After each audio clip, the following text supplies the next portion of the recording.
Hello, and welcome to Medieval News. Today we're reporting from China today, which is currently being attacked by Mongol invaders. The Song dynasty is struggling to hold the invaders back. What's that? Oh, never mind. It appears China has now fallen to the Mongol invaders who have just set up the Yuan dynasty. Let's go to Rebecca with a K on the scene. Hey there, I'm Rebecca with a K. I'm here in Hangzhou during the Song dynasty, where due to the population growth, the Grand Canal was made. It was the waterway transportation system over 30,000 miles long. This led to China becoming the most populous trading area in the world. Hangzhou is at the southern end of the Grand Canal, helping disperse all the trading goods. How did the population grow? That's a great question. Let me introduce you to champa rice. It is fast ripening, so it can be planted and harvested multiple times a year. The Song dynasty were the first to make guns using gunpowder. This was the start of weaponry that spread to the world using the Silk Roads. Wait a second. Did you say invasion? Oh my gosh. You look interesting.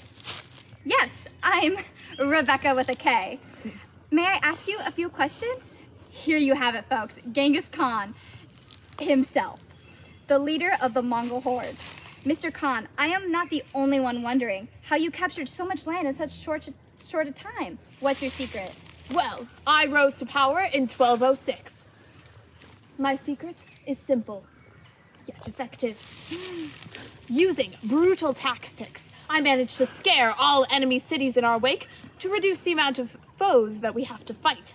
I also use effective communication along the Silk Road with my postal service, as well as effective use of cavalry and longbows. That's really interesting. Speaking of my tribe, here they come. Oh no! The Mongols are a different ethnic group, meaning the people will likely detest their rulers, likely leading to internal conflict in the future. The civil service exam has been rumored to end soon, which will likely cause much dissent among the people. However, there are many continuities between the Song and Yuan dynasties. For example, Confucianism was one of the dominant religions, and it still is in both of them, and they both exported on the Silk Roads. In other news, West Europe has been going through some changes recently. Let's go to Kate on the scene. Hello, I'm here in the Kingdom of the Franks in one of the many manors throughout the kingdom. West Europe currently uses a governmental system known as feudalism. Lords, which are the high-class nobility, own manors. These lords are self-sufficient by planting and eating their own food. Every manor has a mix of peasants and serfs, which work for little to no pay. The peasants are obliged to live on the land and give their lord labor and a share of the produce in exchange for military protection. The Frank people are predominantly Christians, following their leader Clovis into Christianity. This has helped spread Christianity. King Charlemagne of the Holy Roman Empire in France has helped spread it throughout Europe as well. As you can see behind me, the Great Schism has caused people to fight and come to conflict between Orthodox Christianity and Roman Catholicism. Anyways.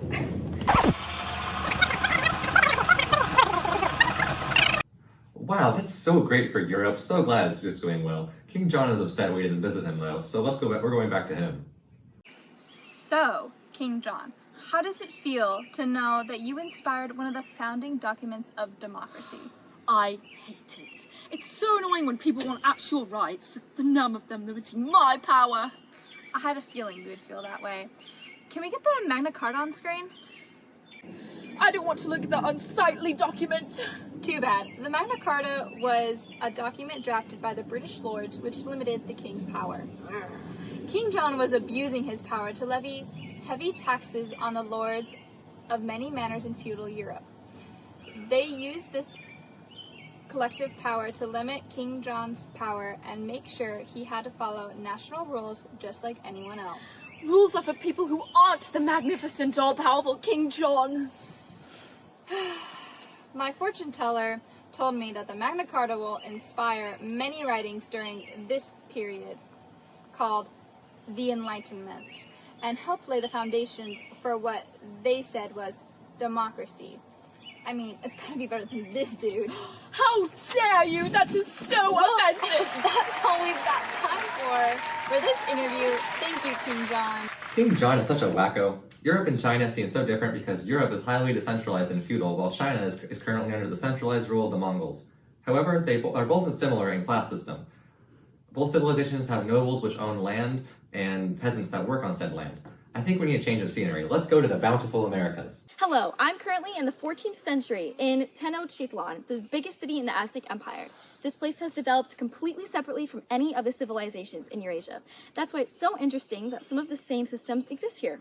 The economy of this place relies heavily on the tribute system. However, these tributes are not always money, they are often human sacrifices.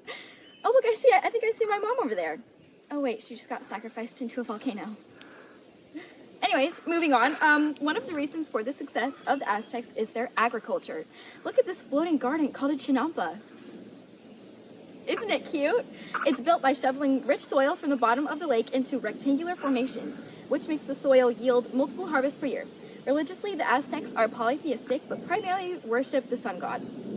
The Aztecs are ruled by monarchy, but the king is extremely powerful. All of this allows the Aztecs to flourish.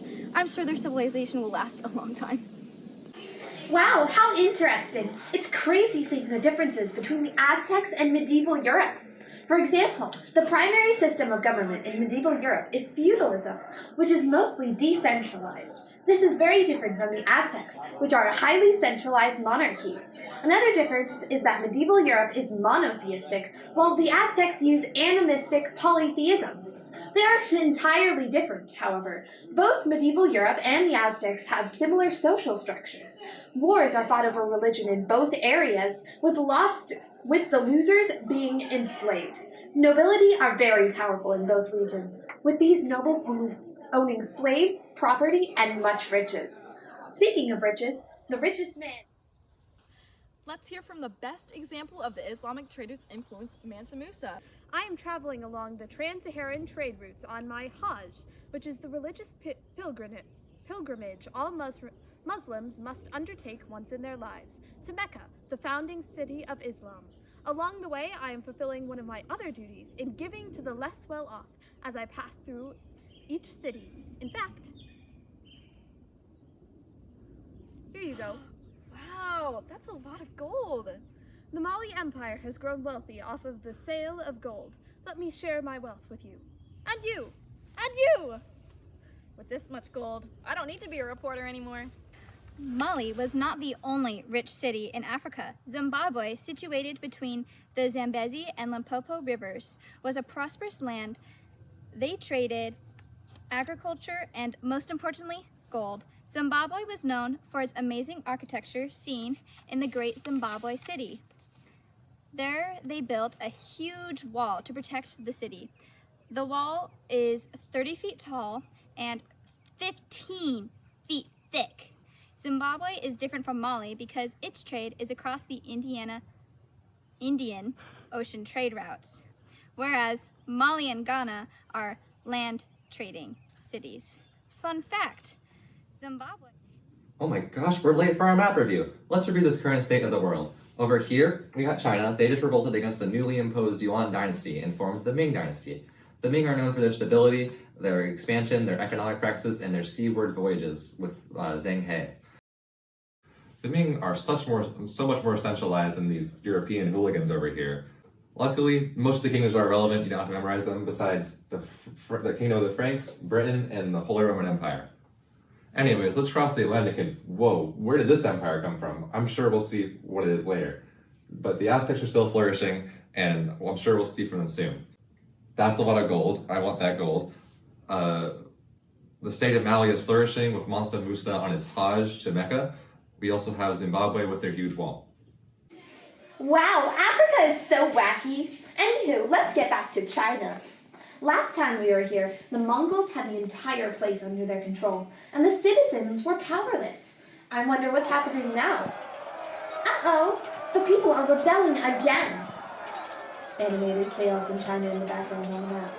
The Mongols have taken away a lot of Chinese culture, and the people don't like it.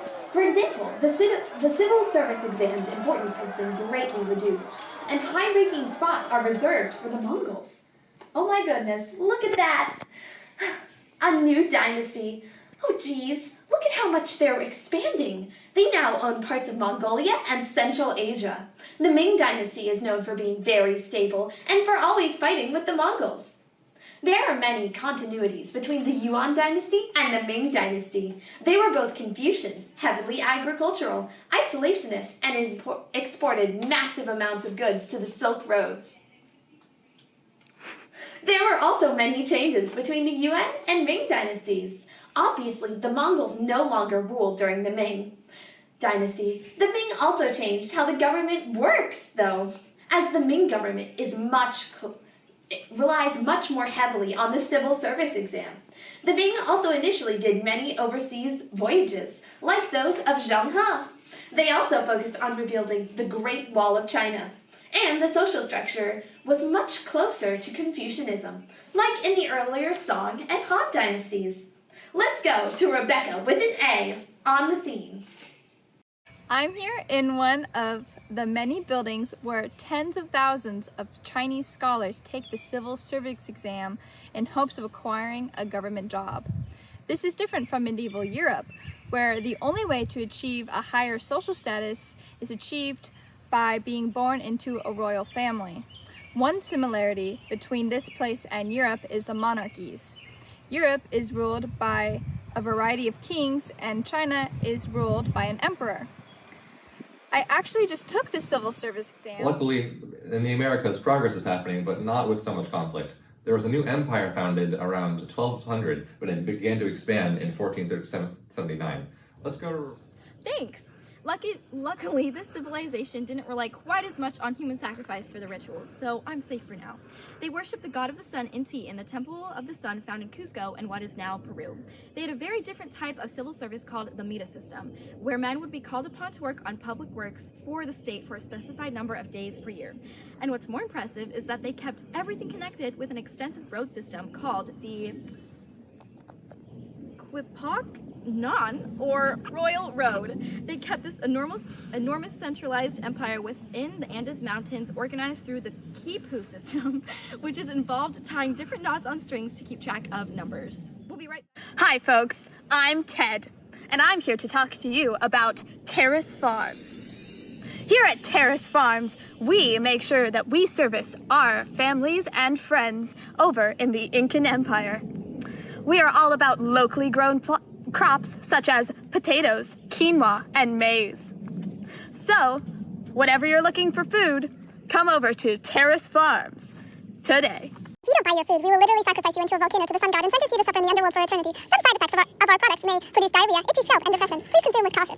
And we're back. That made me really hungry. The Americas have remained impressively stable while we're gone, a trend that I am absolutely certain will continue for a long time. A continuity in the area is the entirety of the Aztec Empire. They've done literally nothing while we're gone. It's been like hundreds of years. What a bunch of slackers. A difference from when we were here, though, is the entirety of the Incan Empire.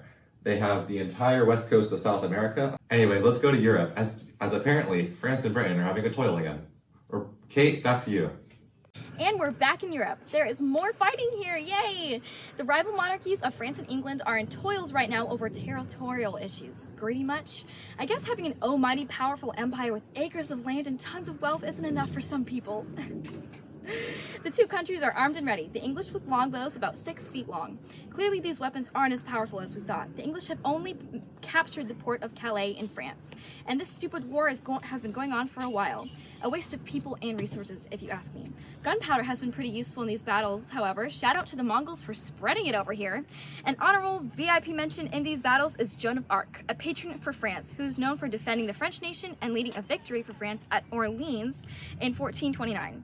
You would think that because she helped France with the war, they would honor her and make shrines and end statues and paintings of and for her and celebrate her victories and ideas for years to come. But no, they decided that burning her at the stake would be enough. Oh, stand by. Word has been sent in that Russia has finally overthrown the Golden Horde, or the Mongols. Wow, that is incredible. The Mongols have been ruling there for a while, and Russia missed out on a lot of things, including the Renaissance. The Renaissance, meaning rebirth in French, is the great revival of art and culture started by Italy, spreading throughout Western Europe. Watch out though, folks. The Mongols probably aren't too happy about being overthrown by Russia. Wait, what's that one rumbling? Oh, not again! What? Are you seriously telling me we just lost the second reporter? Jeez, our people are dropping like flies. Clearly, medieval Europe has gone through a lot of changes while we were gone. Russia is now free from the Mongols, and one continuity, however, is the feudal system, which still dominates over Western Europe. Why don't they just get along? Let's go to a less deadly place, without Mongols preferably. Apparently a disaster has happened in Africa. Welcome back to Africa, or what's left of it. I would say I'm in the city of Zimbabwe, but all the people have abandoned the city due to overgrazing. The overgrazing greatly damaged the surrounding environment, and the 20,000 people that lived in the city had to evacuate. Slave trade became very popular once Africa entered into the Indian Ocean trade. Africa's main way of information holding was having specific people called Girots, meaning storytellers. These Girots held all the history of the community, including family lineage. There were also Girotes, or women storytellers. Not only men could hold this role. Being a Girotes gave women a sense of empowerment and in the patriarchal society. I guess since we can't find anything interesting in Zimbabwe, we could go to Timbuktu. Here in Timbuktu, there is the most famous center of Islamic learning. It was called the Sankore Madrasa. Since so many of the great leaders in Africa converted to Muslim, they wanted all of their subjects to be able to read and learn. Though most of them can't even read. Whatever, it's the thought that counts. That's bonkers. One continuity in this time period was the effect that Islam had on Africa. Islam is a greatly impacting religion in this area because it was in its golden era at this time. One change was trade that impacted Africa, which made it rich. And through this trade is when Islam came along. Anyways, that was our show. Thanks for tuning in. Wait, what was that? They found us? No. It can't be. Lock down the building.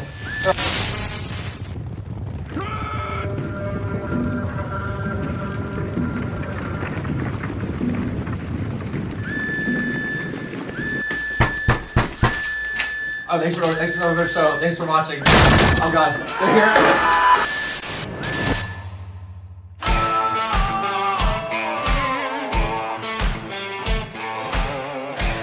Are you being invaded by Mongols? Are they pillaging your city, hauling off all of its riches, stealing your wives, killing your children, and leaving you and your country a husk of your former selves? Well then, you need Mongol Be Gone. Mongol Be Gone is 1000% more effective than its leading competitor. It is guaranteed to get those Mongols off your back with only one spritz. Side effects may include bubonic plague, depletion of your riches, 90% of your population being killed, more Mongols arriving, being asleep as the Mongols invade, and headaches. So order Mongol Be Gone today.